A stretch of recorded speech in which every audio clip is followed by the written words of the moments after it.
ये एक ऐसा झूठ है जो अक्सर हम सब ने कभी न कभी बोला ही है, चाहे स्कूल में हो चाहे ऑफिस में हो। महाराज जी, मैं एक प्राइवेट कंपनी में नौकरी करता हूँ, पर घर आने में 3-4 महीने लग जाते हैं, छुट्टी नहीं मिलती। तो फिर जो पहले से मरे हुए हैं उनको उधर जाके बोलता हूँ कि वो मर गया, ये मर गई।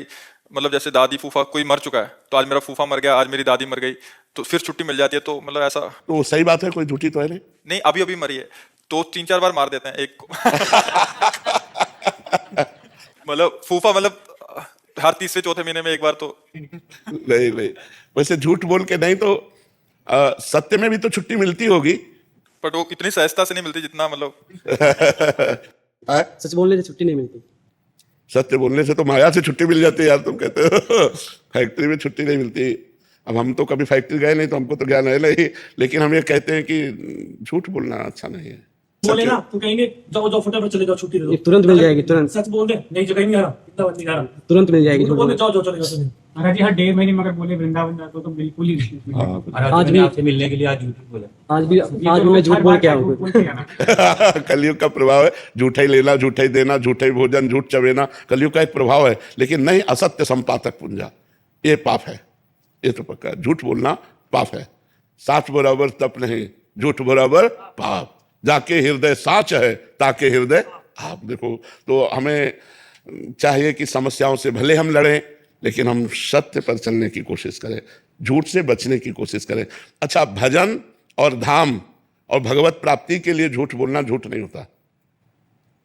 जैसे आप भगवान के लिए रो रहे हैं, और आपसे कोई पूछे कि आप भगवान के लिए रो रहे हैं, हमें कहाँ भगवान के लिए रोना था, आज हमारे शरीर में दर्द है इसलिए रो रहे, तो वो बच गए। जैसे एक सिद्ध महापुरुष थे, तो राजा के यहाँ भागवत हो रही थी, राजा भी बैठा हुआ था और भागवत हो रही पूरा। तो जो ही श्री कृष्ण रूप माधुरी का वर्णन हुआ, तो उन्होंने हुंकार मारी और बेहोश हो गए, और भागवतिक सारे सद्गुण प्रकट उनमें। अब राजा ने देखा ये लक्षण तो महाभागवत के हैं, वो उठा और चरणोदक उतारा, आरती की और हाथ जोड़े बैठा उनके चरणों के पास। जब वो भाव से बाहर हुए तो उन्होंने देखा कि राजा, उनका महाराज कैसे बैठे हो? तो उनका आप में अष्ट सात्विक भाव देखे प्रेम के, इसलिए मैं धन्य हो गया। तो उनका नहीं नहीं, मेरे अष्ट सात्विक भाव नहीं आते, मुझे मिर्गी आती है। मिर्गी आती, बच गए अपने को। तो कहीं कहीं भागवतिक छुपाने के लिए, भजन को बढ़ाने के लिए, अपनी महिमा को गुप्त रखने के लिए वो झूठ बोल देना निषेध नहीं। जैसे आप धाम आए हैं तो ये निषेध नहीं कि आप झूठ बोल करके किसी कार्य प्रणाली से आप साधु समागम में आए, ये तो वो धन्य हो गया। सत्य से बढ़कर वो झूठ हो गया। आज हम बिहारी जी के दर्शन करेंगे, राधा वल्लभ जी के दर्शन करेंगे, वृंदावन की परिक्रमा देंगे, संत समागम, यही तो सत्य है, और तो सब झूठा ही है। हमें लगता है कि भागवतिक कार्यों के लिए यदि हम कहीं झूठ बोल देते हैं तो कोई परेशानी नहीं, लेकिन हम सांसारिक कार्यों के लिए झूठ से बचने की कोशिश करें। यद्यपि आज हम कह सकते हैं कि झूठ का बहुत बड़ा और सत्य का बहुत छोटा क्षेत्र रह गया है। हमें लगता है मोबाइल ये झूठ बुलवाता है। भाई, हम तो इस समय वृंदावन में तो नहीं, आगरे में है, कल आके बात करेंगे, वहां बगले वाले मकान में है। तो ये मोबाइल झूठ बोला। कलयुग का कुछ ऐसा प्रभाव हो गया है कि झूठ की बहुत ज्यादा चलन हो गई, नहीं हो गई?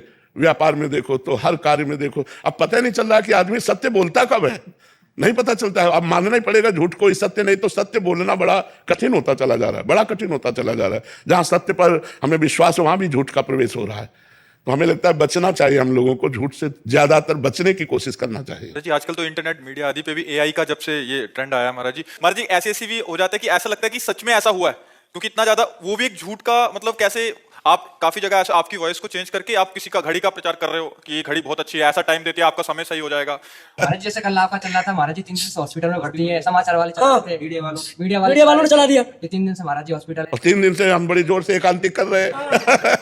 तो एकांतिक भी तो देख लेना चाहिए कि आज का एकांतिक पड़ा हुआ है। तो आप सब झूठ बोलकर किसी छुट्टी या बहाने का सहारा लेना बस पल भर के लिए सुकून दे सकता है। परिवार और ऑफिस, झूठ का बोझ दोनों जगह कभी हल्का नहीं पड़ता। इसलिए हमेशा सच के साथ ही जीवन में आगे बढ़ना चाहिए। राधे राधे।